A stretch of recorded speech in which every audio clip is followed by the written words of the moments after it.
Mama, don't open the door. We are not safe here anymore. They've got our names on our numbers. They'll lock us up without a shame. And they sail on while we're not privileged enough to dream on.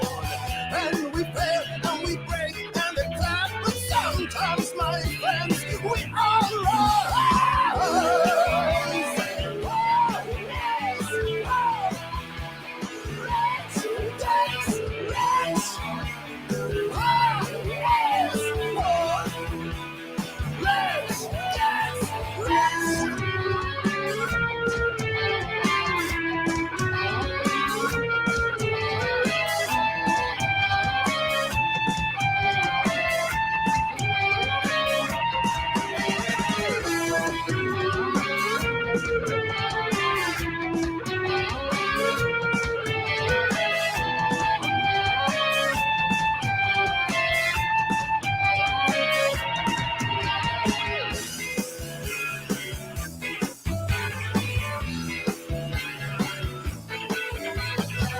Oh, Papa, open the door, but this cannot be our home anymore.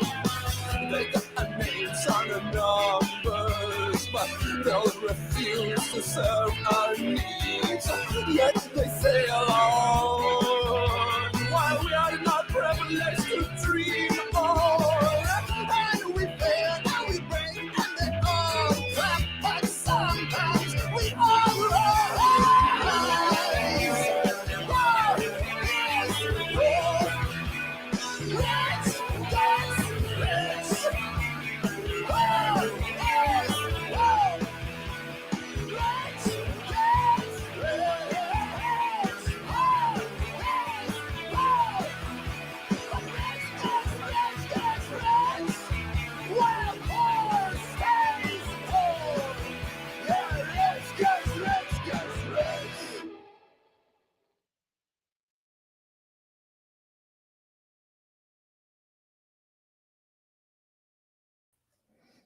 Hello, welcome to GWARPod. It's me, Kevin Vonesper.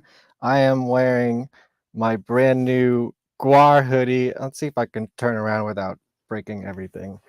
Can you see that? I'm not turning any more than this. This is from that new merch drop of Battle Maximus stuff. Did anyone get some Battle Maximus? Did I say that right? Battle Maximus? Battle Maximum? Battle whatever. The album's coming out again, 10-year anniversary. Go check it out. There's going to be a new song. It's the last thing Dave ever recorded, apparently, and I'm very excited to hear that. How is everybody doing? We got another Dim Times episode here today with Jim Thompson from the Alternatives and some of the earlier lineups of Gwar. We'll get all into it. How's everybody doing? Did anybody else get... This is what I forgot to do last time, but I did a little live on Instagram if you caught it. Did anyone get their new dank ages? Yes, from Consequence / Gwar. I haven't actually tried this yet. Maybe I will do it for the podcast next week. But yeah, go get your Gwar weed or CBD or whatever it is. I don't know. Let's see. It's 17% total cannabinoids. Does that mean it's weed? Can somebody tell me out there in the chat what that means? Is it CBD, or now that I'm in New York and it's legal, can they ship it to me? Do they make it? I also got this Gwar. I don't know. It's some sort of joint roller. I don't know how to use this thing. Someone's got to teach me. Came with instructions, but then I had to learn how to read, and that's just like a whole thing. Got my little Gwar weed tray. I don't know what you call this, but it says Gwar on it, so I had to buy it, of course, because I'm the Gwar guy, and I got the Gwar cast. Anybody catch Gwar in Europe recently? Playing some festivals. Next month, I'll be in Long Island, way in the cheap seats to see them with Coal Chamber and Mudvayne. That's fun. Yeah. Bucket. Yeah. Well, we're going to find out what that is in just a second, titties. Hello, John Poppy is here. We're going to show some of his work later as well. You guys are just talking to each other. It'll help your joint pain. Well, it is a joint for joints, right? But it's not going to get you high. Yeah, that's what I figured. I kind of got it for the novelty, of course. Welcome to GWARPod. Are you guys ready to get into it? Of course, help me with the comments, the questions. I will get to them all. If you got any comments and questions for Jim Thompson, hit it up in the chat. And welcome to GWARPod. GWARPod comes from on GWARPod. GWARPod. GWARPod. GWARPod.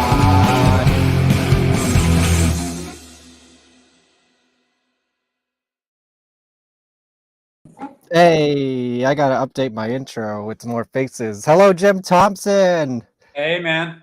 What's up? Jim Thompson with no P is what I've learned. That's right. Someone, I think it was Chris Bopes, was like, "Oh, cool! You actually spelled his name right. Congratulations!" Like, Yeah, oh, it gets me. It's been misspelled in albums, and I'm used to yeah, it, so no big deal.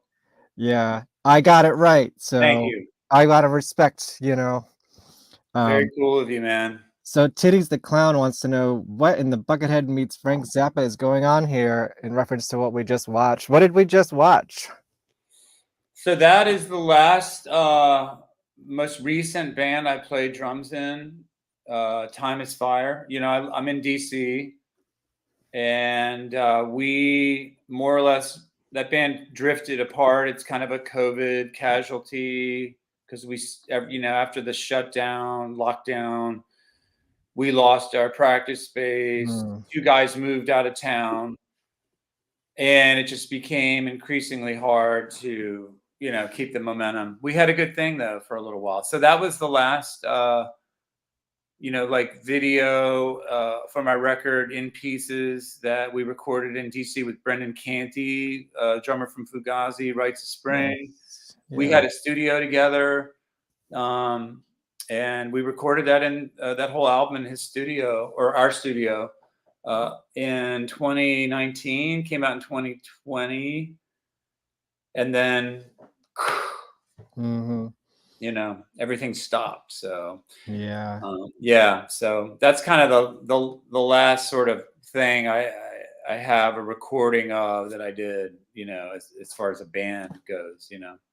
And are you playing in any bands now, or just? I know you run sort of like a record label too, right?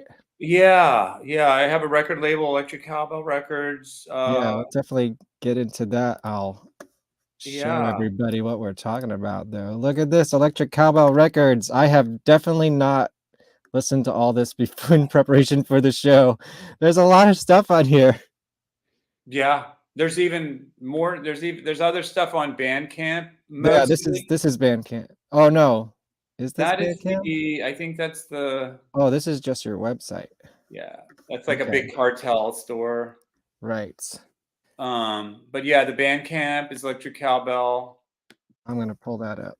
And so I don't know. I average 2 to 3 releases a year, maybe. Nice.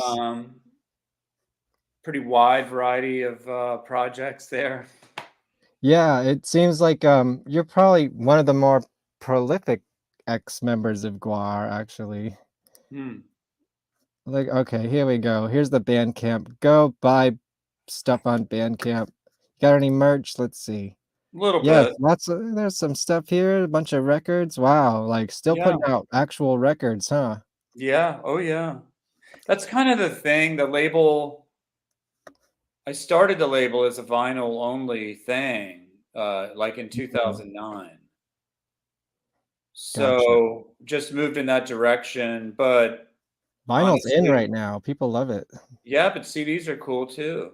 CDs, tapes, people like to, I mean, I don't know. People are putting out tapes. I don't know if people are actually listening to them, but I buy some tapes just to put on my shelf sometimes. They look cool. Yeah, I don't. I have a tape player still, so I Yeah, I have a got tape. one. I put a tape or two out on there, Hmm. but might be low on stock. Here's what I forgot to do. I forgot to open my Gwar Smash. Did you know that Gwar has a what would you call this? It's alcoholic.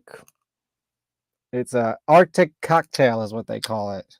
No kidding. What is it Yeah. like? Hard soda? Yeah, it's let's see. Real spirits made with premium rum, and it's kind of fruity. Wow, they got it all, huh? My God, did you ever think when you were in Gwar that they would be such a merchandising giant? I mean, I got the Gwar weed, the Gwar fucking alcohol. I got, the hoodies, the books, the action figures. Have you seen the sex toys? No. Oh, do you want to see the sex toys? Yes. Okay, let me grab the one of them. I got two of them. Official Gwar sex toys. Oh yeah, Bad Dragon. Yep, the Wow. cuttlefish right there. And this is one of the smaller ones. Oh, that's too There's a funny. giant one. I don't think I could either afford it or fit it in my cave. Here's the other version. I got the smaller one. It glows in the dark, I think. I'm not sure. Yeah, it looks at you. It's a cuttlefish. It's cuttlefish. I mean, yeah, they got it all. It's crazy. I love it. So, let's take it way back. Give me a little history about you. I guess pre-Gwar. Like, what were you doing pre-Gwar? I know you were in the alternatives, but were you doing anything before that? Not really. I mean, I had gone to VCU, Virginia Commonwealth University, like a lot of Gwar members Mhm. did. And that was like 1984. I found myself in Richmond, and I was starting to play music, but wasn't in a band, but dying to be in a band. So when I got to Richmond in 84, 85, the alternatives were pretty much the first band, I started playing with. I started Oh, playing wow. with other people in Richmond at the time. There was a band called the Snake Handlers. I've heard of this. Yes, Yeah, the snake Snake handlers. Let me Handlers. pull up my trusty family tree here. Snake handlers with John Sika, John Cheka, John yeah. Cheka, Rest in peace. Janine Freeman. Jeannie Freeman, Oh, Ron and some other. Curry. Oh, wow, there's a bunch of members of Gwar in here. Ron Curry and Tim Harris. Yeah, So, and then Tim Harris later went into Capone as well. that's right. Yeah. Okay. Yeah. Wow. So you were like really in the beginning of that Gwar family tree here. Yeah, pretty early on. I mean, and the first drummer of Gwar, Sean Sumner. From Death Piggy. Yeah. So when I got to Richmond, Death Piggy was instantly my favorite band. Hmm. And Tell me about seeing Death Piggy. We love Death Piggy stories here. We've had all the living members of Death Piggy on this show, except the horn players. I got to find those guys. oh yeah, I one of those guys is pretty active on Facebook, and Oh yeah. he's fun to follow. Jimmy Garthall. Okay. Got to do it. Maybe he's the next guest on the GWARPod. Yeah, and I remember them. I remember him playing trombone, especially on the Death Piggy song "Gotta Slam." There's a song called "Gotta Slam." I don't know Yeah. this song. Gotta slam. It's Brocky at his finest. Oh, that's not one that was recorded. Yeah, gotta slam. Nice. Correct me if I'm wrong. Maybe somebody out there will tell me I'm crazy, but I remember that tune. Nice. Or Yeah, at I least believe it. if it's not a song, it may be that Brocky would just belt that out, and I Could thought be. it was a song. But I remember the horn players and thinking it was amazing. But Jimmy was older than all of us, and he had like a good 15 years older, I think, because he had stories about, seeing Iggy Pop, he's seeing the Stooges, Mm, and I'm like, I'd never met anybody that saw the Stooges before, back right. then. Sure. And you didn't think you'd have a chance to ever see him again, which that wasn't true. But Well, in their original lineup, I was pretty impressed with Jimmy. He went to and I think he grew up in Newark and went to like Warhol parties at the factory in '67. Oh wow. So anyway, Richmond was just awesome. Then I'm sure people have told you that. Tell me again. I want to hear your perspective on it. Yeah, I mean, maybe not the first night, but the second night I went to see Battalion of Saints. I went, some people just pulled me along to a hardcore show. And, it was a good view of what was to come. It was a lot of glue, spiked hair, mohawks, like, to me, really cool looking people. And what you would think punk rockers would look like. But not just punks. They were like, psychedelic Paisley Underground people, kind of like Johnny Checka and the Snake Handlers and Jeannie Freeman, who were totally like right out of this, the 60s or the Cramps playbook, So it was a pretty wide variety of people, and just also normal people who were complete freaks, once you started talking to them, So I like that about Richmond. It was a kind of everyman, thing. And I saw Death Piggy. Actually, I think I went to, somebody said, oh, Dave's birthday is in early September or late August, I think. I'm sorry, I don't remember that. Someone in the chat, look it up for me. Yeah, I think it's late August. So, and it was like my first week at school, and everybody's like, oh, there's this surprise birthday party for this guy, Dave Brocky. And I've been hearing his name, and the Death Piggy August 30th was everywhere in town. So, right, the Death Piggy logo. Yeah. And there was a band called Honor Roll I really liked at the time. Yeah, Mike Bishop was talking about them a bit. Incredible. So I just thought it was heaven when I got there. And hey, Chris Bopes is here. Oh, he's here. What's up, Chris? Yeah, he also wanted me to ask you what it was like being in a band with him, but we can get to that later. Let's save that for the last part. Yeah. But yeah, so it was great there. And Chris probably is the one who dragged me to Brocky's apartment. Somebody did. I mean, we were, quickly found a gaggle of like-minded people who were into art, who were into music, and doing bong hits in somebody's apartment and passing around Husker Du Zen Arcade and all that. Was 84. There was a lot of stuff going on, and I really had missed a lot of hardcore. Even though I'd seen shows in DC, I didn't get into hardcore so much until I got to Richmond. So did you ever get to see Minor Threat? A little late for hardcore then, Did you miss Minor Threat? Metal at that point. Yeah, it was kind of like a crossover at that point. But anyway, I enjoyed it. I enjoyed getting back into like MDC backwards, a few years late. But then Brocky, was doing Death Piggy, and that was, I guess, symbolic of the end of the seriousness of hardcore, because they called it sillycore with Brocky. And, there's a lot of gags, and it was a screwball spectacle on stage, Do you remember any specific Death Piggy memories? I know there's always crazy Death Piggy show stories. Have you heard the cat shit one? Yeah, I heard that one. I think that one's in the documentary. Yeah, that's kind of. But were you there? The cat shit one I wasn't at. The shows I was at, the most memorable one was at 930 Club, where Chris almost got. Oh, when he almost got hung? He almost got hung. Yeah, he told us that story.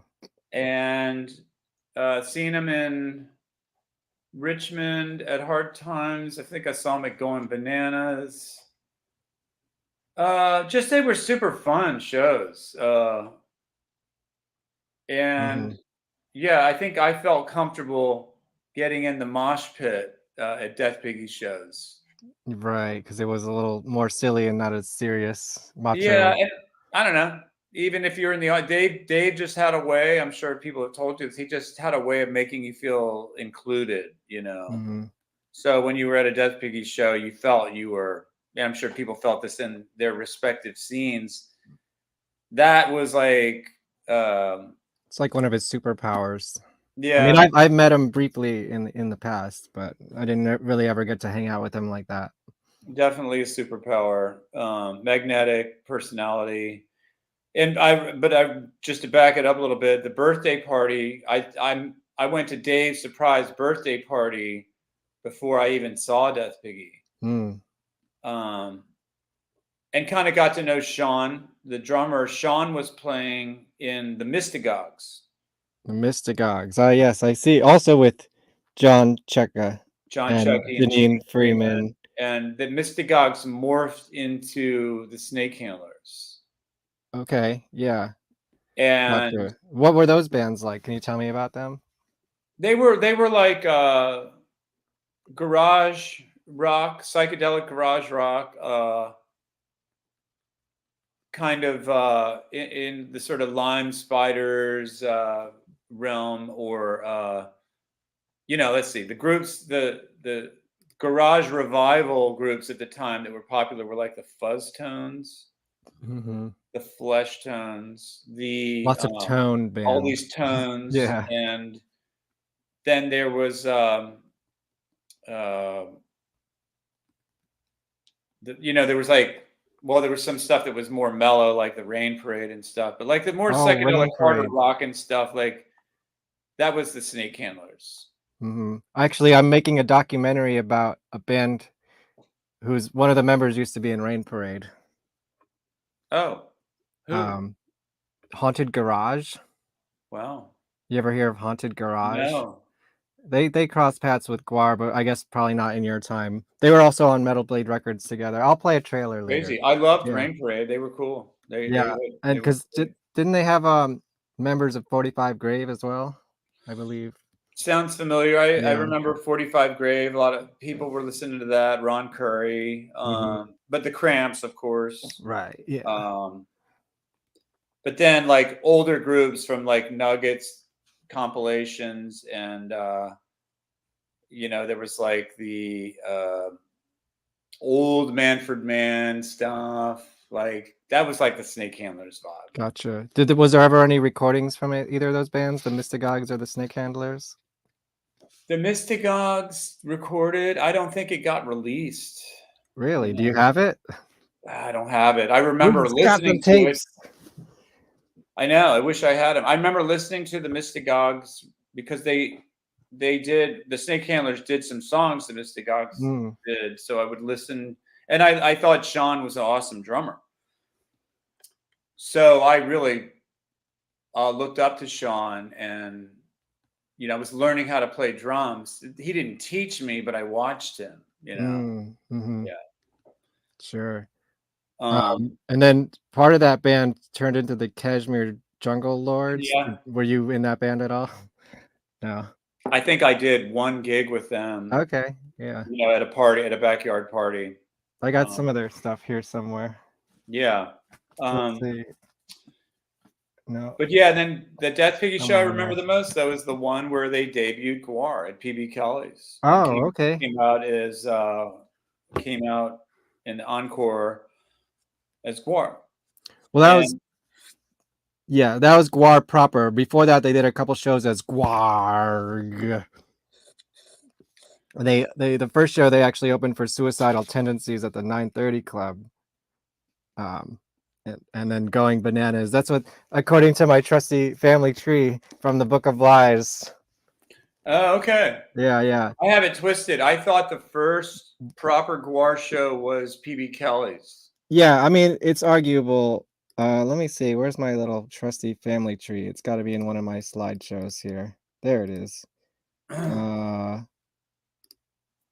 There's Death Piggy. We got Kashmir Jungle Lords. Yeah. Lots of bands. Okay, here we go. Gwar played 2 shows before PB Kelly's as Gwar. Okay. Yeah. But yeah, that was kind of like the one where it kind of solidified into Gwar. Yeah, And so you were there. that's the most memorable one for me. Do you remember? Because we were talking about this on the show. What's his name? Who was it? Steve Douglas, I believe, was like a wizard character. What do you remember? Do you remember there was like something between that bridged like the Death Piggy into the Gwar set? It's okay if you don't remember that. At the first, I don't. At the I'm first show. pulling. Yeah. Yeah. Yeah, it might have been the earlier ones. Awesome. So then how I didn't even know about those other shows. yeah.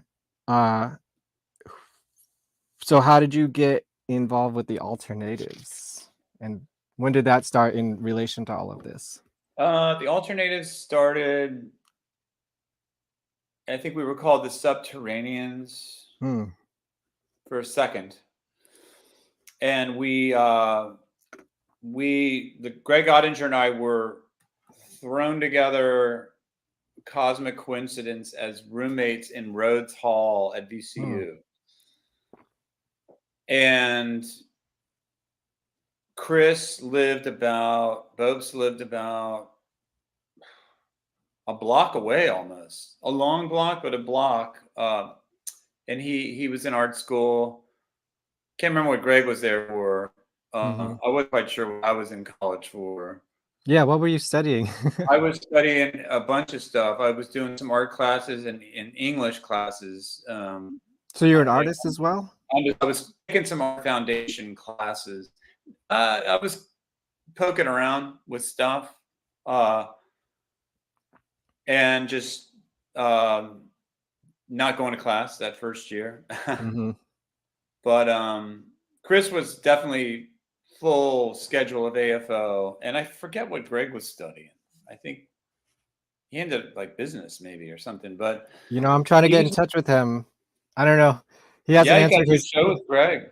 Yeah, I haven't. He hasn't answered his text, so maybe I just have to call him. I don't like being on the phone because I'm a stupid millennial. Elder millennial, but still, I make the cut. I was born the same year Gwar started, so that's how I age myself. 1984. Yeah. Wow. I know, it's crazy. Almost 40 years. Incredible. What a legacy. Right?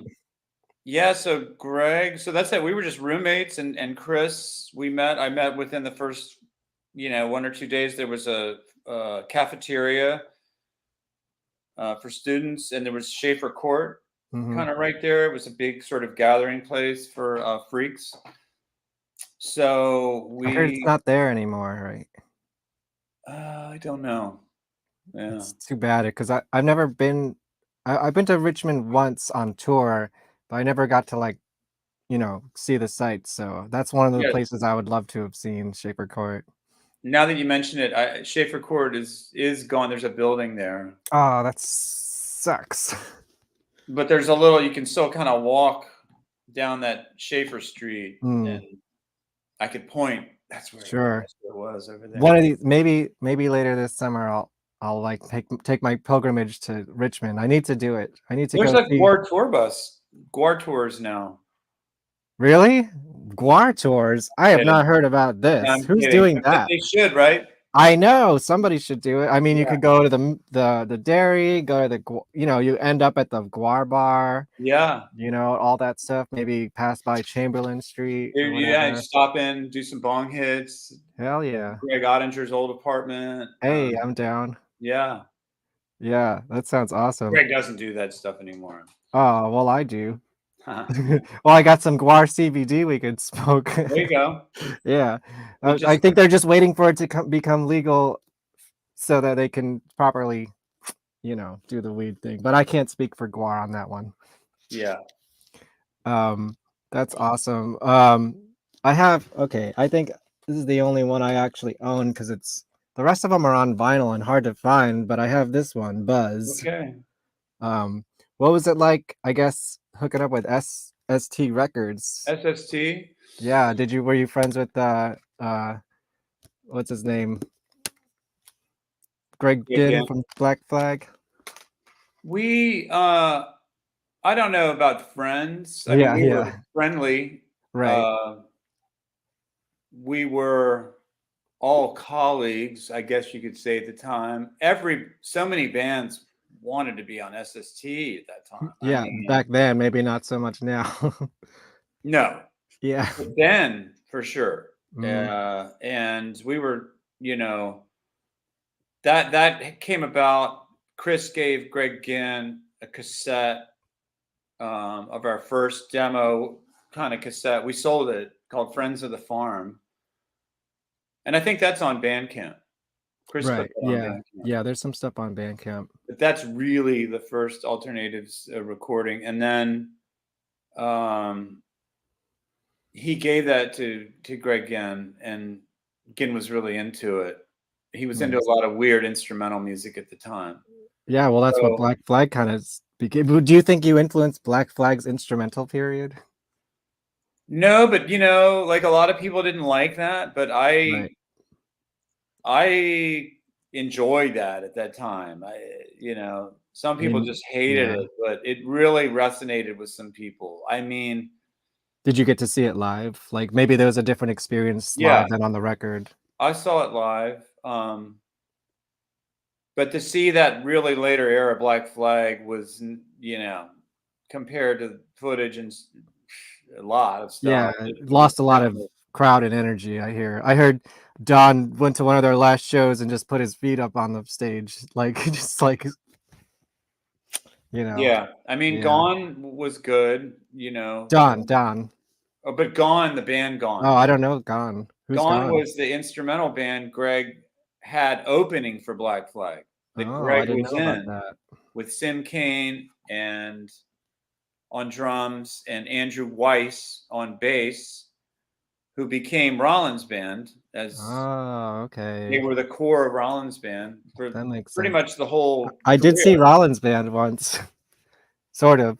Rollins' band was awesome live. I Yeah. mean, those guys were from some cool Jersey bands, Regressive Aid and Scornflakes, I think. That's a cool name. That's a great name. So we thought they were cool, and we just liked that. I think Painted Willie Hmm. was on that tour. They were you know, a SST band from LA. And you know, but at that time, just being young, it was still cool. It was Black Flag. It was Black Flag, and it was loud as shit. I mean, they really paved the way for the punk rock scene and touring punk rock bands for sure. Yeah, hard to deny that. Yeah. All right. We should talk about some Gwar here on the Gwar Oh, yeah. pod, right? Yeah. Oh, yeah. Right. Well, the thing is, with SST and Gwar, you know, Brocky wanted to be on SST as bad as anybody else did. That So he was a would have been little kind of cool, actually. he was a little miffed and jealous, and I don't mean that in a disparaging way. Sure. I would have been too. You know, of course, nobody knew all this stuff about SST then. Yeah, probably better that he didn't in hindsight, right? Hard to say. Mm-hmm. But I think they may have gotten like, I don't know. It's hard to say, but those guys were familiar with Gwar. I was kind of shocked they weren't into Gwar. They liked it, but they didn't want to put it out because they were putting out like serious music. Well, some of it wasn't so serious, but like who was that band? Saint Vitus, you know, and that band was awesome, slow, dirgy metal. But at that time, Vitus was weird, you know. Now that kind of shit's really cool, you know. Right. It was this slow, dirgy metal. I mean, people were booing them at Black Flag shows and stuff. But there was just a lot of stuff that they put out just didn't make sense because Gwar was also like way more commercially viable than the Alternatives. But Ginn was just he was just like obsessed with this sort of instrumental thing, wherever he was at that time, putting all those bands out like that he liked, that he was using all the money they were making to keep putting stuff out. And I think that's what irritated the older bands. I don't want to keep talking about SST, but All right, it's cool. It's all part of the story, you know. Rocky, I think it was kind of the moment we kind of realized we were going to do a record with SST. That was kind of the end of Gwar for us, for the Alternatives. I mean, not like we had anybody saying you have to make a decision. It just started like taking all our energy. And, I think a lot of the other... You were a touring band. You can't have time for all of that. Yeah. It was hard. I remember, I was torn about it because it was, Dave is a very strong-willed person and had incredible charisma and ego, but like it hurt him. I mean, he told me later, like, man, it just really crushed him when we kind of went in a different direction. We really had an amazing kinetic thing with Dave at that time in the early stages of Gwar. We were part of that early lift. We all practiced in that old dairy building, and it was community. So, we got an offer kind of, and we went in a different direction, and it just caused kind of like, it's like breaking up with somebody and then their friends go over here and their friends go over there. Not like that dramatically, but it was also, I mean, you also were kind of like the whole band, so we were the whole band, and it sucked for Dave. I think at the time I was like, it's gonna be fine, like it was. And it ended up okay. They had they spent so much time. My God, Hunter and those guys just putting. I mean, I lived in the dairy too. I was going to ask that. Yeah, did you live in the dairy? And what was that like? I lived in the dairy. I lived right next door to the Sin house. Chateau of Sin. Chateau. I lived right next door. I lived in the old freezer section of this dairy where they made ice cream sandwiches. Photos. Yeah. Oh yeah. There's the dairy. Where were you in relation to the milk bottle? So you see the bottle. Mm-hmm. And on the top floor, if you were to go to sort of the last window on the left, I was down there. Gotcha. There's some layouts of the building. I don't know which room that is, but someone's doing some cool stuff in there. There's the Sin. Oh my God. Yeah. Yeah, it looks like a nice cozy place to live, huh? Incredible. What was that like? I love the dairy stories, Dairy was an incredible place. It was like post-apocalyptic in there, walking around, like, because the old hippies that were they were hard hippies. They were biker kind of hippies. Some of the guys were involved in stage production, so there were old lighting rigs and all kinds of old speakers and things lying about the place, and these pagan sort of guys, that's who we paid rent to, this guy Russell. And how much was your rent? Probably $30 a month. Oh man, if that. I mean, and then you'd have a hard time paying that, right, back then. The lower it went, the harder it was to pay it. That's the irony of that, But and it was freezing in there in the winter and hot as hell in the summer. I mean, Rocky's room, they found fungus, like mushrooms growing in there and shit. Right. Yeah. It was dank. It was definitely not supposed to be lived in. No. I mean, you were technically squatters, right? Technically, yeah. But first time in my life I had seen a working studio outside of like an art school where it was set up the way people wanted it. You dragged in couches from off the street. Everything was hodgepodge bric-a-brac of,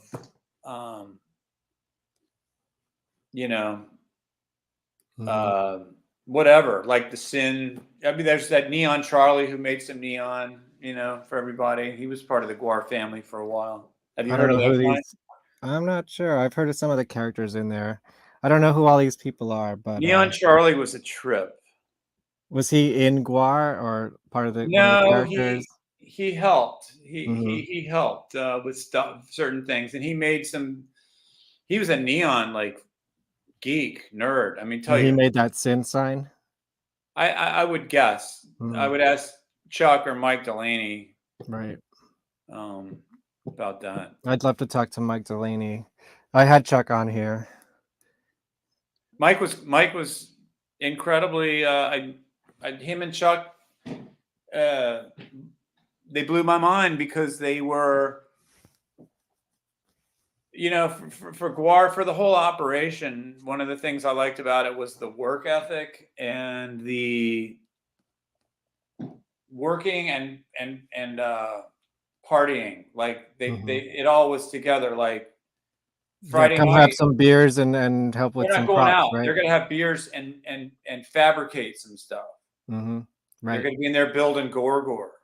Mm-hmm. And that's pretty impressive to see that Yeah, let's level of commitment from people so here's freaky and young and some more wild. pictures of the dairy. Yeah. Is this Wow. Hunter's spot? Yeah. Haven't seen that in a while. Yeah. I Who's remember that? that guy, Pete. Pete. The guy's name was Pete. Nice. His place looks pretty civilized, actually. I know, compared to like this one, it's like holes in the wall or whatever that is. Look at that boombox on the wall. Right? Crazy. There he is. That's Chuck? That's Chuck. Yeah. So I guess we kind of skipped over you actually joining Gwar. Tell me a little bit about that. That happened in the dairy. So the alternatives were practicing there. Gwar they weren't practicing there. I guess I don't know where Death Piggy practiced. I don't know if they did it in the dairy, honestly. I But think they did, but don't quote me on that. they may have later, but I think Mhm. at first they may have like practiced in somebody's apartment. Mhm. I don't remember so much the Death Piggy rehearsing theirs, but for sure Hunter, Chuck, Delaney, and Don at some point were all in the dairy, and there were other artists in there as well. Sure, yeah. This guy Joe Ignatius, who became a pretty well-known hat maker. Colette lived in there. Yeah, Colette, yeah. And it was because the alternatives practiced there, shared a space with some other bands, jammed with Brocky. Chris was already playing with Death Piggy. Right, yeah, he It was in in that one of those first- lineups. Yeah, so it was pretty natural progression. I don't know. Mhm. I can't remember why Sean left. Hmm. I don't know what happened there.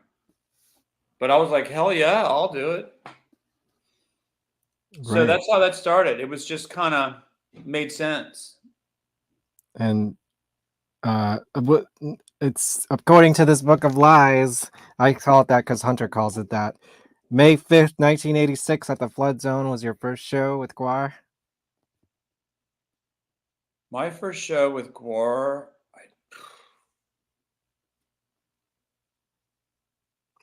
it could have been. I like the places I played with Gwar in Richmond were Flood Zone, Let's see. New Horizons,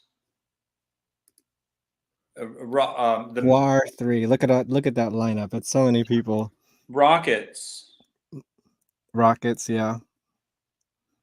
I think there was a show before Flood Zone for me. Oh, it says Rockets. Maybe I'm wrong. May 5th, Flood Zone, June 20th, Rockets, it says. And then Shafer Court. And then you were gone, right? That's right. I think Or you only did like opened- 3 shows at the original when you were originally in there? Did it seem like more? Well, because we practiced so much. Yeah, yeah. I Probably. mean, Yeah, looks about right. wow. What do you remember about those shows? And tell me about your character. At this point, you were Hans. Was it Sphincter or Orifice first? I think I came up with that pretty early on. Just was a funny Hans Orifice sound. Which funny. one is this? This is Hans Orifice? Yeah, that's like really. That may have been before there was even. I played the first show because I'm wearing long underwear under all that stuff because it was so cold in the dairy. Right. So tell me about your character and what was your character motivation and mythos? Did you have any? I wanted to have a kind of outrageous name. My mythos was that I was from a different planet. What planet were you from? I think Uranus. Yeah, that would make sense with the name. And I had kind of an idea to, because I had these kind of half dreadlocks at the time, a big head of hair. So Hunter made, pretty sure it was Hunter, made a Medusa type of headpiece that was rubber snakes coming out of my like dreadlocks. It was really cool, but incredibly painful to wear. Right. Like incredibly painful. Like it was somehow I remember and it was, you know, like hot as shit in the summer, and it was kind of like leather, and it had to be tightened with like a belt buckle on the back and to stay on my head. And then play drums on top of that. It was hard. And then the rubber snakes were held into the leather with like, you know, metal twine, like just horrible to wear. You know, technology was rough early on. So I kind of came up with a character that was, at the time I was, you know, a drummer. I was really into drumming. I was reading and learning about Haitian music, especially music, drumming and voodoo. Okay. And the idea of they did some of that later on, voodoo summonings and stuff. Yeah, we got like the idea of being able to drum somebody into a trance, or have the trance aspect of, you know, leaving your body, or, you know, possession. This just fascinated me, and I was into the power of the drum, of rhythm, you know. So I was kind of like, wow, okay, he's got this kind of voodoo connection. I mean, now I feel stupid saying all this out of respect for, you know, the culture and the music, but like, right. My Hollywood, more or less Hollywood interpretation of it in my 19-year-old, 20-year-old brain was definitely inspiration from it. And I wanted him to be kind of, you know, a little mysterious, you know, wasn't from the same planet, kind of couldn't make kind of a hard, even for Gwar, he was unmanageable. You know, and I had a lot of ideas for the character, but, you know, over time, only so much time. But the Horror of Yig, which was my favorite song to play, it's a lot of Tom. So yeah, that's coming back into when you rejoined the band, I'm pretty sure, right? Yeah, so the songs that were recorded, that song was like formalized by the time I came back. But it was just like, That's my favorite, one of my favorite songs too. I loved playing that one. And I that think was, it's actually the first Gwar song I ever heard because of the movie Mystery Date. oh, really? Yeah. That's, I didn't know who Gwar was, but I saw this movie and this crazy band was in it. I You ever love, see Mystery Date? no. Oh, it's this great I think it's a great movie. Ethan Hawke and Terry Polo star in it. And it's like this dark comedy from the early 90s. And Horovig is in it. Yeah, and Gwar's actually in it playing Horovig. They end up at a club at a Gwar show in the movie. Oh, that's great. Yeah, I mean, it's I awesome. haven't. I feel like they were doing that. I don't know. It's probably, now that I'm thinking about it, it's probably been 10 years. But I was surprised. Like they played that for a while. Oh, they still play that song. They do. Oh yeah, sure. And I mean, it's Brad on Scumdogs. It's like one of their classics. Brad kills it on it. It was Oh just, yeah, it Brad's a was machine. so much fun to play that. But like, I remembered before I left, we would have these tribal jam sessions, like with just drums. And when Ron Curry was, I was gonna say, were you in the band when there was two drummers? yeah, And that was you and Ron. Ron, and we were really, we were both, talking about all these Is things. that the recordings that are on this CD? Let There Be Gwar. I don't think Ron is on that.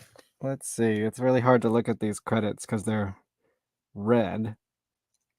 Chris, Jim Thompson as Hans Sphincter. It's on some of it. Yeah, maybe not. Dave, Joey Slutman, bass. Yeah, I'm not sure. Yeah, I've lost track. And yeah, it's hard to. The dim time. Yeah. Well, speaking of dim times, I think it's time let's do some commentary. We got this video footage. What do you remember about this stuff and this time period? So funny. The graphics are incredible. Yeah, I wonder who did that. It's so 80s, I guess you would say. Hunter would know. Yeah. But that was that footage in the snow. This was like, yeah, the feast. This was all filmed at the dairy, I assume. That's in the dairy.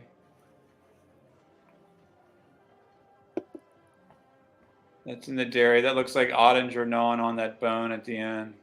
And Colette's in there. There's Colette. And Chris says ball sack. There's the sin. Dave.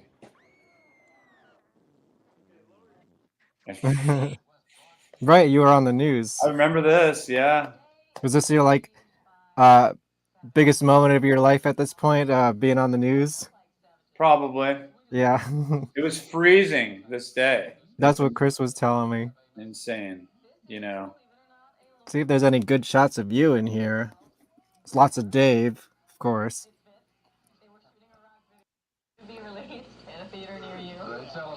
Do you know where in Richmond this was? That was on Broad Street. Okay. Where, like 3300 block, kind of near that radio station. I think the idea was to crash into the radio station. Mm-hmm. I believe it. Which we fake doing here. Right, of course. Yeah. Hilarious. I don't see you. Where are you? You got to get up on that screen time, man. I'm in there. Yeah.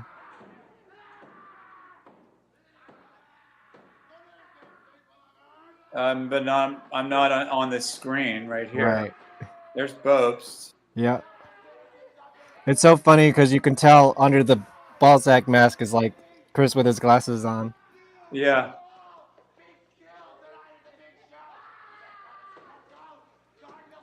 All right, let me skip a little to the music. So okay, here we got some early footage. This is Shafer Court, I believe, some of it. Tell me about the Shafer Court show, because it's like so mythologized. I don't know if I said that word correctly, but like that's some of my favorite stuff. So that is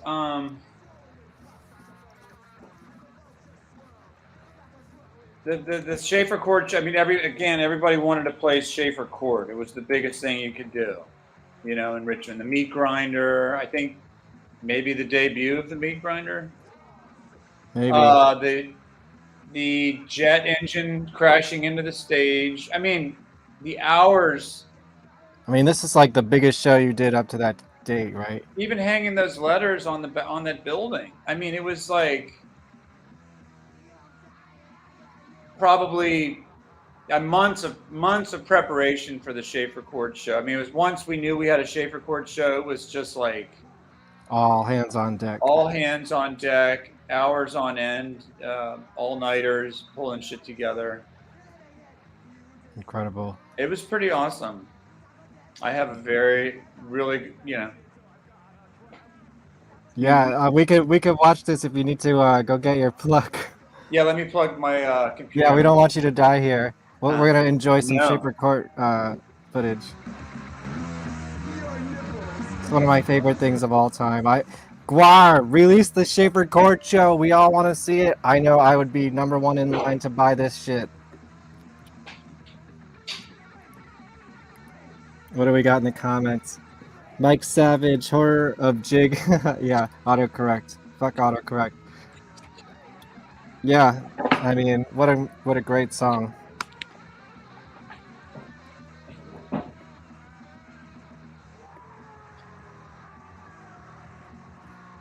It's just one of my favorite things here. This little pocket of Gwar history is so interesting to me.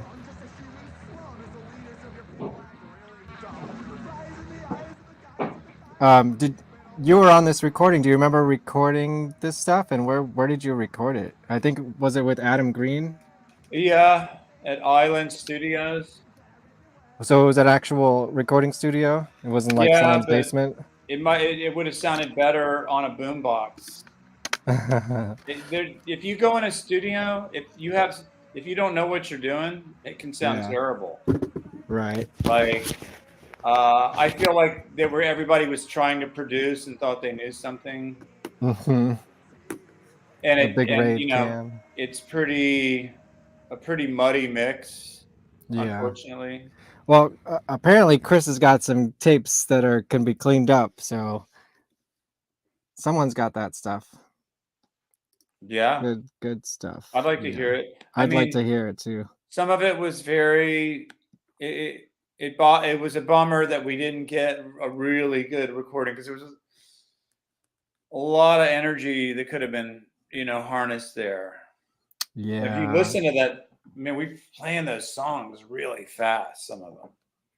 Well, Time for Death is actually pretty slow compared to how it was released, on the official album. Yeah. Do you remember? Really I know. I mean, did you have any part in writing any of those early songs?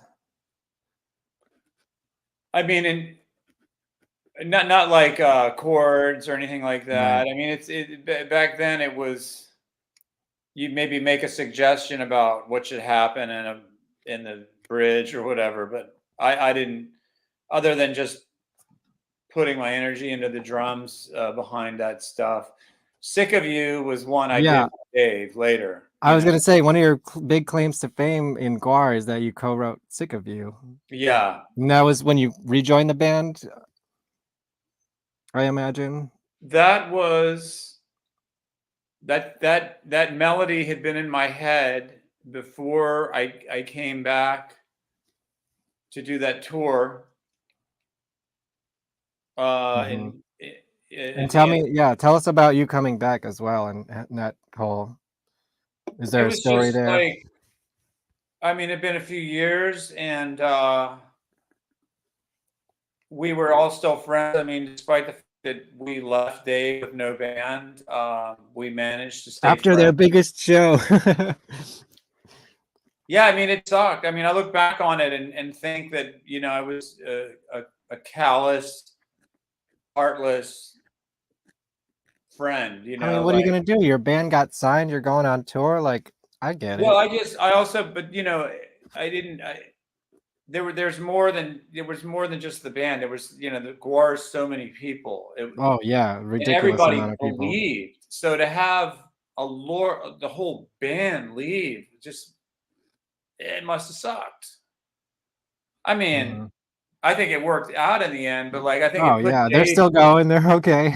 yeah, I think it put Dave in a lurch, but we worked it out. So anyway, we're friends. Dave and I had little groups. We did these idiot songs, idiot ditties, we'd call them. But Dave had Derriere, and Yeah, right. I did a show with Dave as deranged. We had this project. I think we Deranged. I did have not heard of that one. deranged Is that was like a take on Duran Duran? Or yeah, really? yeah. Oh wow. And we did a few, like a lot of improv, just like, what's a dumb idea? Okay, let's make this dumb idea last 5 minutes. And who else was involved with that? Just me and Dave. Oh, okay. Tell me And there's tapes of that. Dave and I had a little chemistry with you know, idiot ditties and making each other laugh. So Are there any other ones other than Sick of You that you remember? The nitty gritty details here, that's what I love the most. well, on his solo record, there's a track, I'm not super proud of it, called Masturbate. It's on Dave's Yeah, we talked solo to Chris record. about that too. I think there might be one or two on. Chris has a recording of that, original recording of that on his YouTube. Yeah, I think DBX he dusted off a few of our tunes, and you know, the deranged era. But we had this thing. I'd be like, "Do you want to go play at Main Street Grill tonight?" And we would do like a show. Oh, you actually did shows with this? Yeah, we did a few shows. Oh, that's awesome. And then you heard about Armpit, right? I've heard of the name Armpit. I don't know much about it. Tell me about it. Armpit opened for Gwar at Shafer Armpit. Court. Let's see. Tim Herman. Yeah. Isn't that Dave? You, Chris Bopes, Greg Ottinger, and Huey Butler. Who's Huey Butler? I mean, like the worst shit you've ever heard. I have a tape of it. You have a tape of it? Yeah, it is. So... Dude, let me transfer it for you. All right, I have it. Yes, we found an old tape. Now we're looking for that milk tape. If anyone has that milk tape, there's some of that milk stuff is around. Who's got the milk tape? I want all the old tapes. I got to hear this stuff. It's like history, man. It's like should be in a museum. Matt Linkus has some of that stuff. Matt Linkus. Okay. His brother was Mark Linkus. It was Sparkle Horse. Yo, right? Me and John Poppy, we love that like those details. Yeah. Especially those like old school side projects, you know, Milk, Armpit, Derriere, all that stuff. Yeah. I'll tell you what, man, remind me I might have a Milk file somewhere. Incredible. I'll look. I will definitely follow up on that. So anyway, when I came back, or when they needed a drummer for that tour in, what was it, 89? What do you have there? Yeah, let's see what the Book of Lies says. 88 to 89 approximately. Yeah. So and that was pretty much the Scumdogs lineup, you know, minus Brad. Right. So Mike Bishop was there, Mike Dirks was there. Dewey, yep. So with Sick of You, that was a ditty that I brought it into the tour bus as a dumb song that I started repeating and getting in people's brains. So Dave and I would sing it. So Sick of You was that sort of song on that tour. And when that tour ended, we didn't like put it together on that. We didn't put it together on that tour. But when we came back, Dave and Dirks, because I went on an Alternatives tour as soon as they came back from that Gwar tour.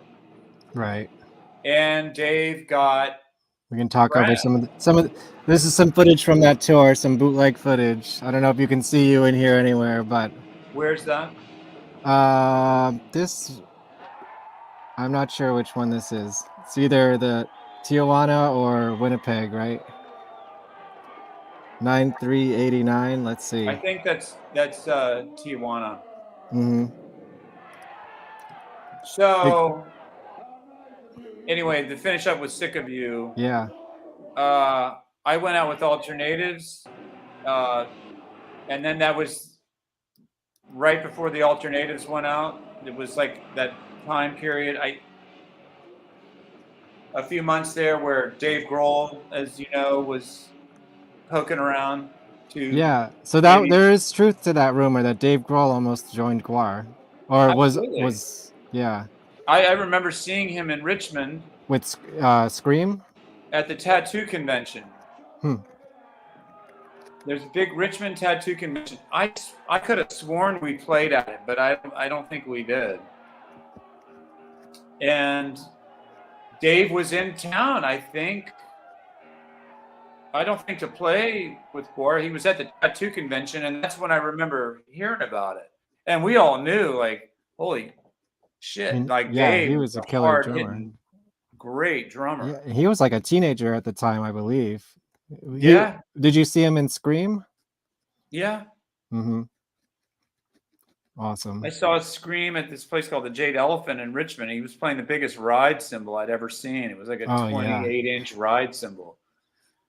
And anyway, but yeah, but I don't know, you know, what happened there, but there was that other guy, Lee, they tried out that played, I don't know if he even played a show. Yeah, I don't know about a Lee. I know there's a character named Lee Beto, but I don't know if that was him or not. I think that's him. Yeah. And I don't even know if he played one show. He was too sensitive for Gwar. Okay. Well, you gotta, yeah, I could see that. Not many people would remember him, but I would think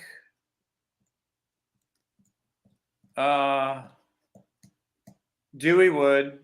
Mm-hmm. Bishop probably would. Sure. Yeah, I bet. I gotta find Dewey. I gotta get him on this show. Yeah, Dewey's awesome. He lives in West Virginia now. Okay.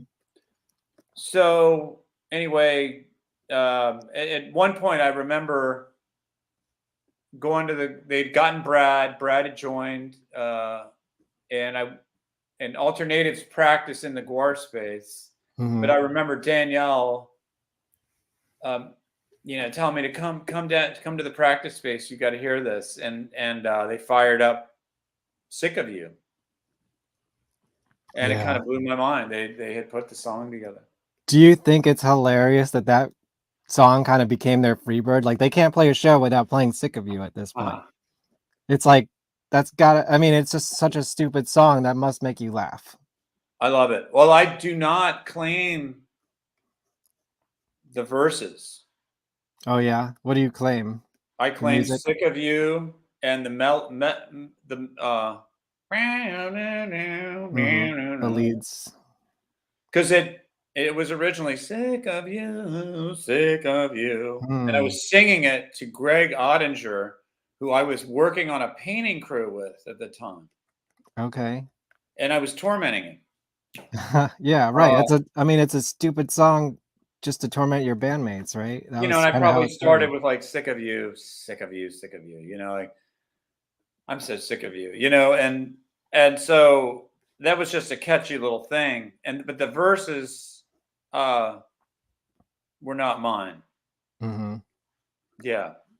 Well, that's incredible. I want to talk about when you came back, you changed your character name to Hans Sphincter. Was there a difference in the character? Tell me a little bit about the lore there, because we love stupid character lore here on the GWARPod. Think it was probably just anal obsession, anal fixation, and feeling that was a necessary part of the Gwar universe. Oh, that's from practicing for the Shafer Court, right? We'll see, because I thought I changed it to Hans Orifice later. Oh, so is Sphincter first and an Orifice is Pretty second? sure, because the Sphincter, Could be right. Yeah. the Sphincters were brothers. Right. Yeah. So when I came back, I think I just Hans Orifice somehow stuck. Mm-hmm. There's Sean. Oh, that's Sean? Yeah. Okay. You sent me this picture, I believe. I did. I think so. So I thought it was you. I don't think I did. Oh, wow. Maybe I'm wrong. That picture I sent you. Yeah, That's, okay. that's me on the far right with the horns. Okay. And that which character was that? That when you came back, right? No, that's No, that was the original one. Well, let me see. No, because Dave is not wearing a odorous mask. That's true. Yeah. I think this is old. I think this is like, I can't tell where that is. Yeah, it's hard to tell. But I think it might be a video shoot or something, because I'm really more decked out than the earlier. A video shoot for what? I have no did idea. it ever come out? Photo shoot? I mean, it looks like a pretty awesome photo. Yeah, I know. I'd like to see the rest of this, whatever was happening here. Yeah. Let's see. Okay, so this, what's happening here? I don't know who took this picture. A photographer took that picture that was doing, that's like a picture of this life-size thing this guy printed onto metal. And strangely, it's like the most like revealing, picture of your character that I think is out there. Yeah. That's kind of where I kind of like wanted him to kind of be. He's kind of got the grass skirt.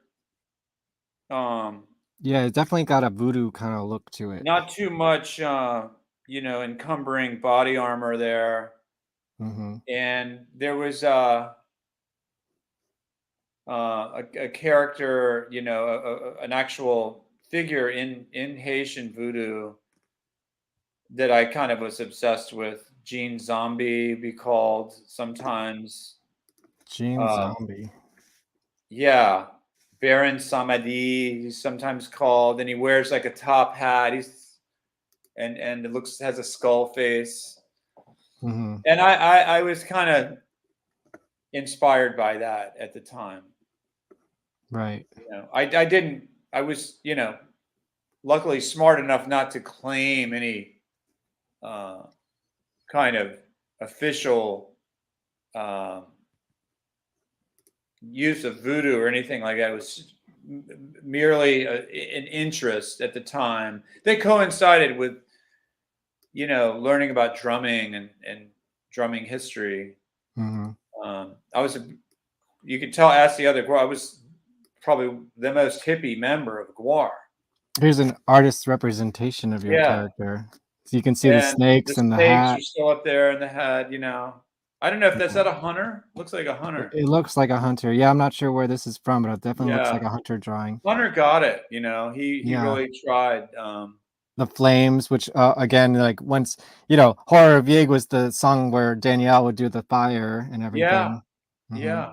I mean, I Horror Yig. I love playing that song. Great song, such a good one time though, we'd open with it on that tour I did when I came back, and it was hard to get through that tune. I mean, for the first tune of the set, Gwar shows hot. Oh, here it is. Let's check it out.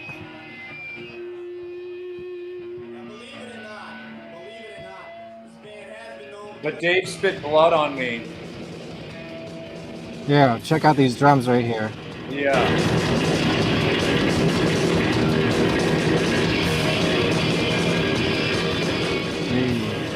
It's hard.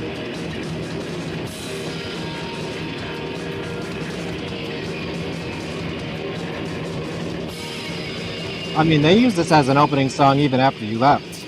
Oh yeah, it's a great song. Live from Antarctica. That's how it starts and everything.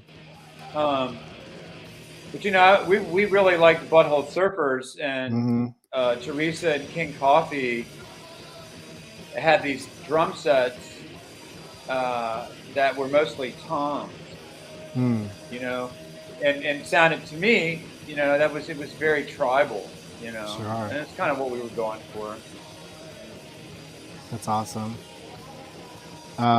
So then what, after the tour, they found Brad, or you went back on a tour with Alternatives? Yeah. And those guys had a lot of momentum. And now Brad's still in the band, so Brad you were actually the last drummer before the current one. How crazy is that? I know. And Brad's a good bud. Yeah, that's good to hear. Yeah. Yeah, that guy's a machine. I check in with Brad pretty often. He's a great guy. When's the last time you saw Gwar? Or do you keep up with what they do? I've seen them once since Dave passed away. At 930 Club. The new 930, right? Yeah, it was awesome. And I was really happy, nobody was sure what they were going to do, after Dave. But yeah, I always say Mike Bishop coming back is like the best possible solution to the worst possible situation. I couldn't believe it. It's just, and he killed it. He came. Added a whole new dimension to it, which and I really his appreciate. bass. I mean, as a bass player, his bass playing was like part of the Gwar sound for me, and I'm so glad that he's back playing bass on the records. Oh, that's right. He does double duty. Huh? Well, on the records, not live. Yeah, that's cool though. He gets to stretch. Have you heard the new record? Yeah. Sounds pretty amazing to me. I think it's the best Gwar record, actually. Do you? Yeah, I mean, it's not necessarily my favorite, but I think like if I were to introduce somebody to Gwar, I would give them that now. It's the best sounding. It's got the classic sound, the classic lineup almost. Yeah, that's cool. It's awesome. They're very happy with it. I know that, Well, Mike said the next one would be better. I said, okay, bring it on. Yeah, man. So, okay. Did you watch the documentary? I did.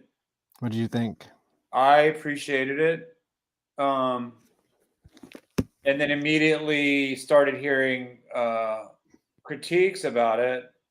And I feel, there was a few things where I wished for some stuff to be added that wasn't, but then you're like, how do you get all that information? It's impossible. 40 years, yeah. I mean, that's kind of why I started this show. Is my first episode of this was with the director, Scott Barber, and I said my biggest critique of it is that I didn't get to make it.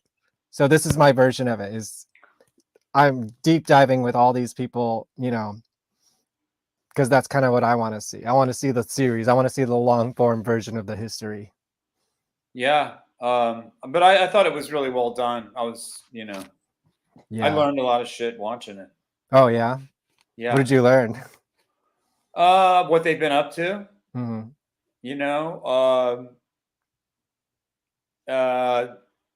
I can't, say I learned anything from the old days, but just like anything after I was gone, because all this stuff was happening. Phallus in Wonderland, they were making movies, and in the 90s. Up for a Grammy, by the way. Yeah. Can you imagine a Gwar movie up for a Grammy? I know, it was crazy. So that's first of 2 Grammy nominations they ever got. That's incredible. Yeah, 95 or 4, they were best hard rock performance for a song they did called SFW, which is just on a soundtrack. It's like a B-side. It's crazy. Amazing. It was a demo. And they got nominated for a Grammy. Anyways, aside. It's great. I mean, I'm learning stuff right here, right now. Yeah. Have you ever heard that song? It's awesome. It's one of my favorites. They should bring it back. Tell them. Yeah, I will. Tell them. Next time I have one of the actual members, current members on the show, I'll do that. You've had Brad on, right? No, I have. I've had Mike Bishop and Matt uh, Matt McGuire, and that's the only current people that I've had so Oh far. man, yeah, Brad would be great. Yeah, I mean, eventually I want to get all of them, but they're I got to catch them when Busy. they're not like touring. They're Yeah. going back on tour next month. I'm going to see them finally. Can you imagine this? They're actually playing arenas as of next month. They're not headlining, but they're on Live Nation finally. Wow. Yeah, they're so let's see, where's the Gwar news? So they're on big like metal tours. Well, usually they're headlining their own tours, but where I got the flyer here somewhere. Here it is. Yes. Mudvayne, Cold Chamber, Gwar, Nonpoint, and Butcher Babies. Live Nation, that's the big point. Live Nation finally has Gwar. So everyone go see this show, because next time maybe they'll be up to the next slot. It's going to be weird not seeing Gwar headline, but I'm welcoming the fact of seeing them present themselves to possibly a new audience that's never seen them before. Like that's a rare thing to see, is an audience seeing Gwar for the first time. Yeah. In a huge arena, like I think Jones Beach is where they're playing. I think. Crazy. Yeah, So you like going? I saw Roger Waters there. Like that's crazy. Yeah, I'm going. I gotta awesome. go. I'm the Gwar guy now. You have to go. Yeah, I mean, I got the cheap seats, which is also going to be an interesting perspective, like being all the way up on the top, watching Gwar like spray the audience. Because usually you're in a club, Are they going to be able to reach the? I doubt it. I mean, I doubt it. That would be great, but I'm sure there's a range. I'm probably not going to get wet, but yeah, that's okay. I don't want to spend like couple $100 on those tickets. There were some tickets that were like $1,000, like this is the big time Gwar show. You know what they're using for blood now? I have no idea. Boy, that's been an evolution. Yeah, what was it like when you were in the band? KO syrup. Did you get really sticky? Did it ruin any of your drum sets? It was pretty terrible. No, but it's pretty bad. Because it's mostly forward, not so much backwards, right? You get it gets around when you'll get there. When there's like a saw or something. Mm-hmm. I think they perfected it all at this point. Yeah. But I remember then it was Carrageenan syrup, which is like a seaweed derivative, which was easier to clean. Didn't have it had a smell, but it wasn't super offensive. But I remember Dave one night on tour. I think it was Milwaukee at the Odd Rock Cafe, where we were halfway through the tour, and like I was starting to get my stamina up, Mm-hmm. I wasn't like dying after playing Horror of Yig, and then I got to do the rest of the set now. Right, because Gwar shows are probably longer than the alternative sets, right? Yeah, they're just hotter, Yeah, sure. But I remember that's why they wear so little underneath their costumes. Oh yeah, I remember getting ready to play Horror of Yig, and the lights were down, and Don Sleazy's doing the intro. Mm-hmm. And right before I go into the drums, click it off, Dave bites down on a blood pack in his mouth that lands, like the blood landed right on my hands and sticks. Oh no. And it was like all I could do to hold on to the sticks. And it was for Horror of Yig, so it was a nightmare. And I remember it. Like it is a vivid memory for me. Of being the sticks were just like stuck it to your hand? No, it was slippery. The Carrageenan slippery. Okay, yeah. The Carrageenan they add the food coloring to it, but it's slippery. That's the stuff they use to thicken. I don't know if they do it so much anymore. They used to thicken soy milk with it to make it more milk-like, to make it creamier. It was a thickening agent. You see it in ice cream sometimes. Gotcha. Yeah, Interesting. yeah. Just a little side note. So would you just lick it up? Can you eat it? The blood? Didn't like the taste of it. Yeah, that's fair. Yeah. It was Tastes just worse than easier to Gwar hose Smash. off. You know, it was easier to hose off. Gotcha. Yeah. But back then we were in the bus. Mm-hmm. So we would Oh yeah, the school bus. Tell me about the school bus. You were in we one would of the school stay buses, with right? people's houses and basically unload the props in somebody's front yard and get the garden hose out Mm, and hose everything off and try to get it clean and dry for the next day. But nothing ever fully dried. right. So things started to fester and smell pretty bad. And Carrageenan is a food product. So it starts to Yeah. decay. So that was a tour, you know, and Stubbles used to have his brains were That's the Sixecutioner prop, right? yeah, the brains were macaroni noodles, food colored, so we could eat them. And Yuck. and Stubbles had maggots in him at the end of at one point of the tour. We found maggots growing in the back of the bus. Oof. Maggots are falling like rain. Yeah, is that how that song formed? That's what I was going to Yes. ask. Wow. Yes, it is true. This is so gross. And a few of us got staph infection on that tour. Oh. I was one of them. Oh no. Yeah. Casualty of Gwar blood. There was this weird fungus going around. Those costumes must have smelled, huh? Oh, yeah. You just had like a visceral reaction to that statement. You can still smell their I mean, you know, it's been a few years since I've seen them, but when I walk past the props, you can smell it. There's a smell that's still there. Pretty wild. Well, I definitely wanted to at least touch a little bit on your non-Gwar activity, a little bit.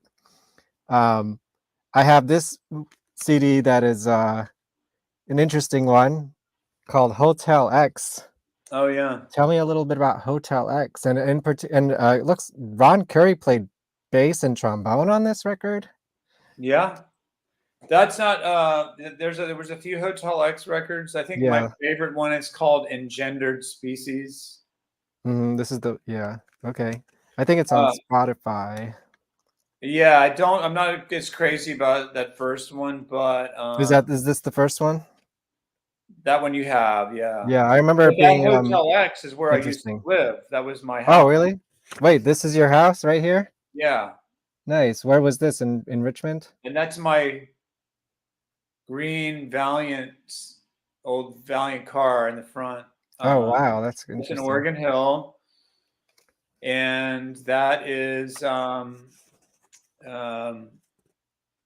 was like right after the Alternatives. I think that record is like.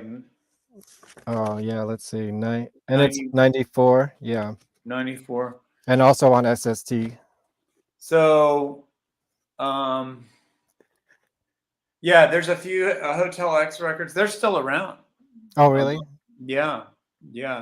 But then I got really interested in, as a drummer, I got really interested in hand drums. And I didn't want to just join a hippie drum circle. I had a little bit of self-respect. Oh, yeah, keep going. I have a question to ask you. So I started listening to a lot of like salsa and tropical music from the Caribbean, the Cuban, Puerto Rican mostly, and learning how to play the forms on hand drums. And it took a lot to, you know, I like took lessons. I studied with this guy, and then formed this salsa band. It became a salsa orchestra called Bioritmo. Okay. And they're still around, and I still work with them. Are they on your record label? I've done records with them. Yeah, nice. We just did we did a reissue, Merge, that record label Merge, where Superchunk is on, or Superchunk's label. Mm-hmm. So Merge put By Ritmo single out around 95 or 96, and I reissued it last year with Merge. I did a 10-inch record with By Ritmo last year, and do booking for them because I do. I'm a booking agent now. Oh, cool. I do a few things. So like I'm a booking agent, and I also produce like live music in the DC area. Mm-hmm. Not all the time, but like, I'm still a DIY presenter, Mm-hmm. So, and then I book tours, book stuff here, and get involved. Electric Cowbell is a label, but a lot of times what I'm releasing is a band that I'm going to put on tour or something. So it comes into like artist management, okay, well, I'll put the record out. You guys go out on tour. So everything kind of, Works merges together into the other thing somehow. Yeah. Well, the last thing, I had a question about this. Is this all cover songs? That first record's all covers. Because the name that stuck out to me personally was Bill Laswell. Yeah. Did he have anything to do with the band, or you just played one of his songs? I don't think he would have had anything to do with it. No, I'm kidding. I love Bill Laswell. I just saw him with Paraxis probably play his last show ever. Oh man, yeah, I heard he's got some issues. Did he play in New York? He played 2 nights in a row in New York, and I went to both. Crazy. Yeah, Studio G was a great spot. I've been to Studio G. Wow, no kidding. Yeah, in Brooklyn. Yeah. Yeah, I think so. Yeah, I mean he was. Wait, he had Studio a couple G? studios. No, that I don't think Nassau? that was Greenpoint Studios. Greenpoint Studio. Studio G is a current studio there. I've got it mixed up. Bill Laswell's studio was Greenpoint, I think. Was in Greenpoint on Nassau. Okay, that makes sense. Yeah. But I can't remember the name of the studio. But I've been to Studio G. I don't think it was his studio, but he probably has done stuff there. Is Tony Iommi from Perry Ubu. Yes, He's one of the co-owners. I think I know him. And this guy, I think he produced one of my friend's records, and I was there hanging out while they were recording. Yeah. Yeah. Awesome. But Bill Laswell, I love him. Did you know Bill? I've never met him, no. Oh, Just okay. big fan of his music. I probably listened to a lot of his stuff in the 90s and stuff he had a hand in. I liked all his... Him and John Zorn. Yeah. I like Bill's, like, Bob Marley record. He did the ambient record. Mm-hmm. He did one for Miles Davis in a silent way. Kind of did a weird remix. It's really he does great. a lot of that stuff. Yeah, but he's also a beast of a player. He was. Now he can hardly play, but he makes noise, and that's cool. Yeah, whatever. It was mostly Brain and Buckethead doing most of the work, but still, it was so cool to see him on stage. I've never seen him live before, so yeah, he's got he's got some issues, and I wish him well. I had read some stuff. Yeah, I'm really sorry to hear that. Yeah, you were talking about joining a hippie drum circle, or not joining a hippie drum circle, but I did want to ask you this. I forgot you were part of this until you said this. I have this Burma Jam record. Yeah. That I guess you are on with Chris and a couple of and Tim Harris and Greg. Is it as Alternatives? It's a split, I think. Oh yeah, it is. Right. Okay. Burma Jam and Alternatives. Right. Yeah. Right. Okay. Gotcha. Were you part of Burma Jam, or was that like a different thing? They were part of. Where are you here? Are you in this lineup? Second in from the left. This guy? Yeah. There you are. Yeah. Nice. Yeah, I forgot about this one for a minute. And then I also listened to, I have 2 of them. I could only find one for the show, but Tulsa Drone. Oh, yeah. Yeah. Very not like Gwar at all. No. And also this one, I know you only played on a song or two. Colin Al Orchestra. Oh my God, yeah, Yeah. yeah. He is. I don't know if you have anything to say about those, but I like to do a show and tell here, you know. Yeah, those are cool. I mean, Colin's solo record. Colin's main band was USA is a Monster. And Colin and I played in this very unruly instrumental funk band called CSC Funk Band, which I'm happy with some of those records. We did a whole instrumental tribute record to Gangstar. It's all Gangstar covers, but played by a live band. Nice. Instrumental called Above the Stars. But yeah, what was the other one? You had the Colin one. Tulsa Drone. Tulsa Drone. I have two of those records. Probably the only band I've ever been in or will be in that features a bass hammer dulcimer. What's that? It's a giant dulcimer that sounds like Ennio Morricone's favorite instrument. It had a real sort of spaghetti western, sinister sound. Dulcimer is like basically like a keyboard or inside of a piano, the strings, and you play it with the mallets. You know, cool stuff. Mike Savage wants you to talk about CSC Funk Band. Oh, he does.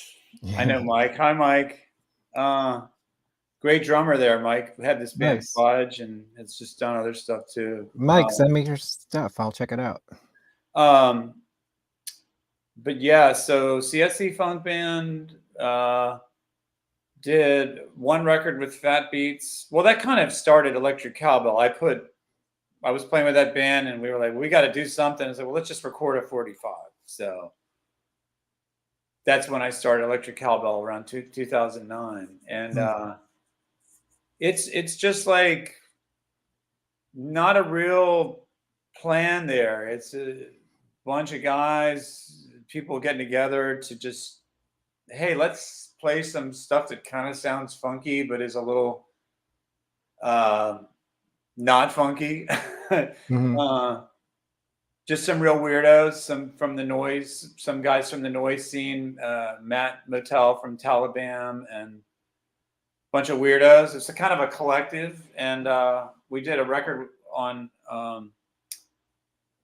Fat Beats called Things Are Getting Too Casual, and then I put out two after that, one called Funkin' Sense. That's a great name. Above the Stars. And I think that's it. And then, yeah, 245, 3 7-inches.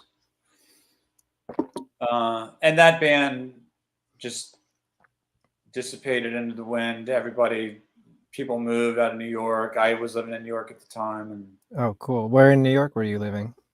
I lived in Greenpoint mostly, but I lived in Bed-Stuy for a long time on Franklin Street above the Outpost Coffee Shop. I don't think it's there anymore. I lived in Astoria for 15 years. Okay. So, yeah. Nice. I mean, I'm in the suburbs, so I drive to New York like at least once a week still. So, okay, we're going to start landing this plane soon. Going back to the beginning, since we're at the end now, what was it like being in a band with Chris Bopst? You said to bring that back at the end, so here we are. I mean, I don't know if he's still here, but it was awesome. I mean, Chris turned me on to a lot of music that changed my life. You know, Chris had he had Double Nickels on the Dime by the Minutemen. He had Meat Puppets 2 and Up on the Sun. He had Husker Du, Zen Arcade, and turned me on to all the DC punk shit he was listening to, like Scream and Minor Threat. And did you ever get to see Minor Threat? I know you worked with the guys from Fugazi, but yeah, I never saw Minor Threat. Did you ever go to the Discord house? Oh yeah, a lot. Yeah, Oh man, that's cool. yeah, yeah. Ian, and Brennan and Joe are good friends. Like I don't see Guy. I never knew Guy, Hmm. but and then I think I knew Joe most. Well, Joe's in Fugazi, wasn't in Minor Threat, but Ian was always accessible. I think Chris was like, just write him. Like I was looking for Yeah. a place to get some tape duplication done, and just call the Discord house, and Ian will give you some addresses, places to call. Just a Hmm. resourceful, networking at its finest. And Yeah. I mean, also the Minor Threat songs they're memorable. They're sing Oh, along. they were one of my favorite bands in high school. I mean, it's way past their existence, but very Yeah, big influence on me for sure. Minor Threat, first Scream record, the MDC record, Millions of Dead Cops. They just played in New York like a couple weeks ago. I didn't see him, but I saw Missed them. pictures. The Big Boys, some of that the Mm, Big Boys were really hardcore, but just that era, sure. so Yeah. good. But yeah, so Chris was like he turned me on to so much stuff. It was and we didn't really have an idea of the alternatives were we're gonna start a band that sounds like this, we're gonna start a band that sounds like The Cure. It was just like Yeah. no idea. Just Yeah. That's what it sounds like. go in the room and learn how to play your instrument with other people, Right. you know, which Tell me, I advocate for, let's close this out with tell me one more good Dave Brocky story. We haven't talked enough about Dave Brocky. Dave's most memorable stories are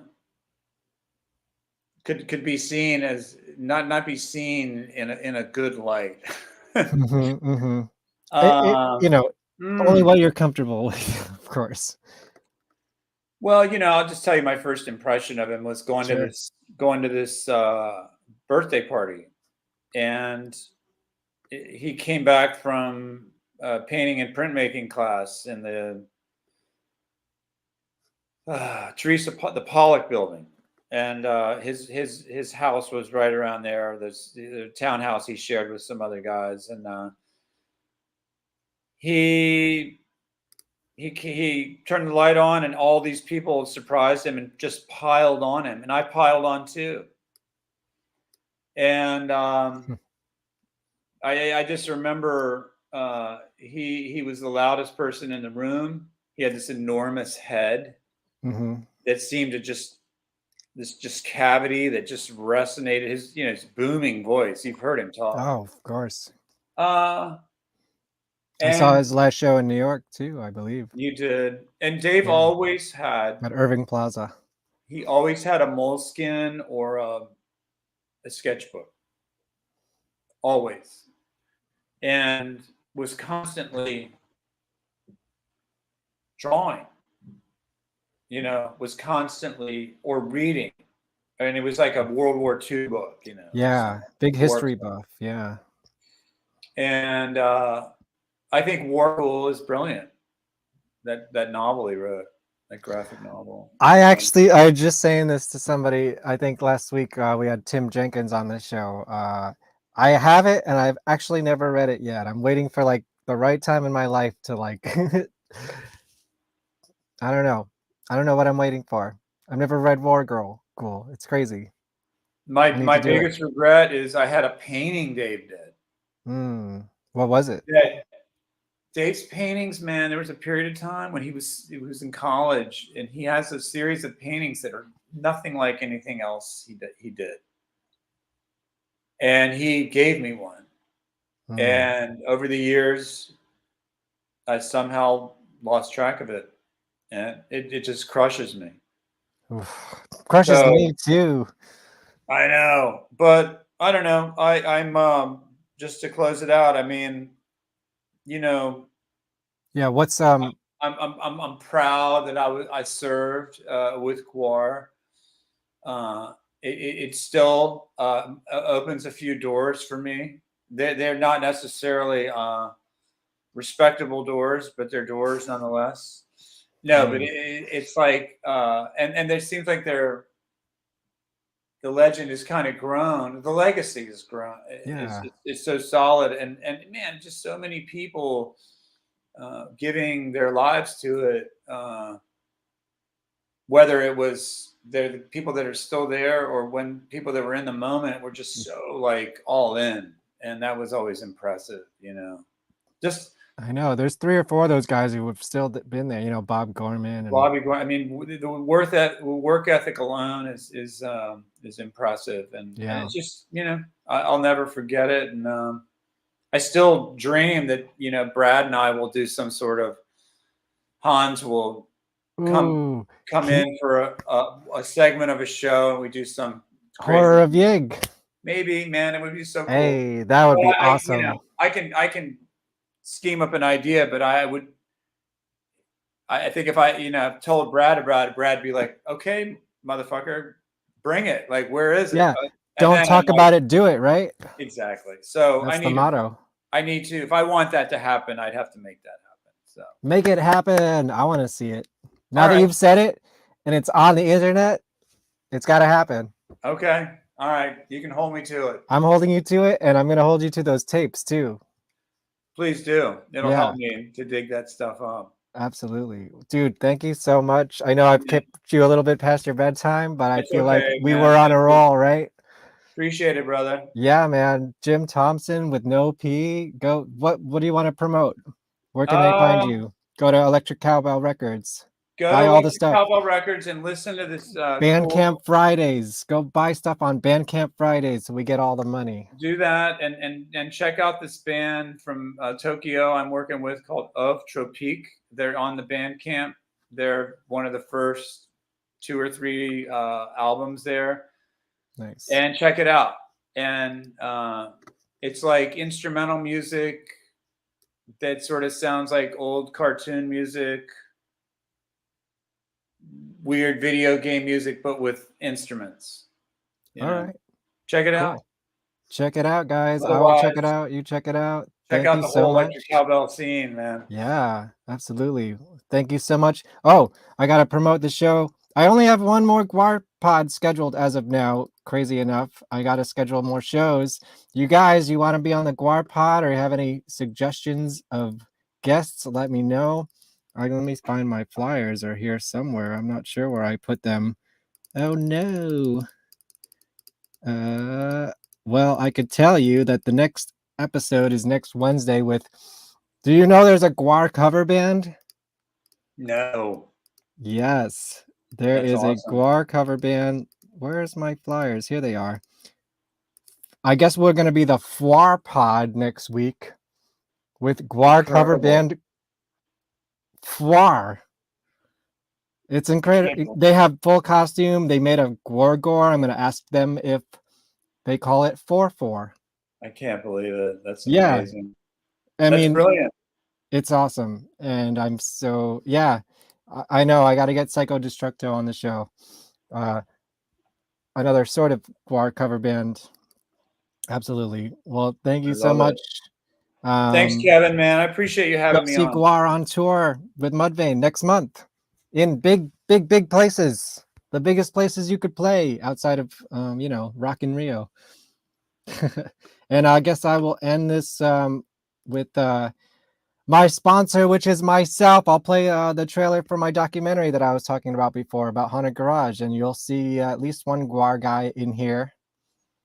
Oh, cool. Yeah. So thank you so much, and come back next week for the GWARPod discussion about of danger. That's what I want to do. Chaos. The possibility of something happening that really wasn't on the schedule.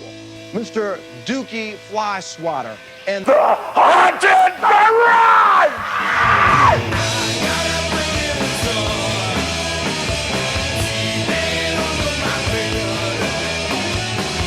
If you took 80s slasher movies and put it in a blender with metal and punk rock, you're gonna get Haunted Garage. Dookie and his crew were almost like making horror movies, horror punk. But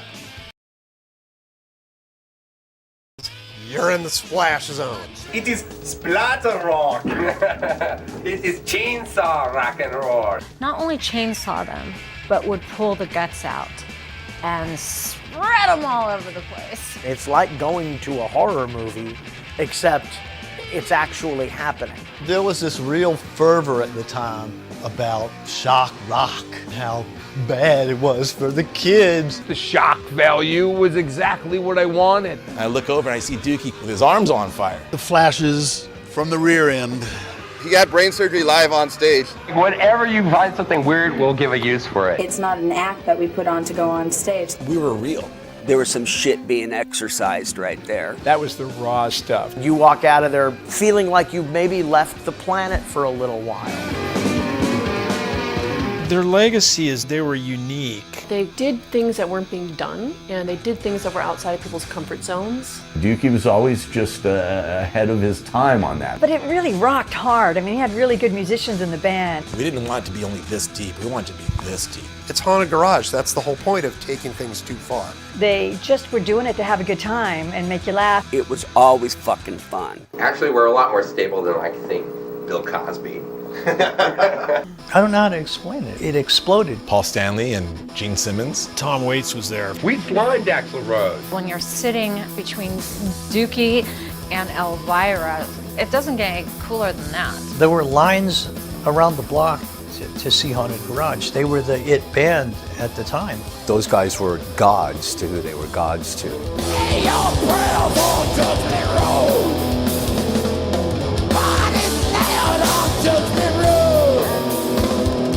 He's an icon of the underground exploitational genre. Punk rock god of Hollywood. Bela Lugosi's horrible punk rock grandson. G.G. Allen, but fun. He's like a friendly vampire. He was LA's Peter Lorre. You need somebody in a movie, that's the guy that you want. Roger Ebert said it's the worst movie he's ever seen. Cold Steel, Sharon Stone? Who knew? He had a great writing career. He puts everything he's got into it. He made his whole life his art. I think that the whole world should know about it. Now I'm gonna cry. Slam, slam, slam, slam, slam.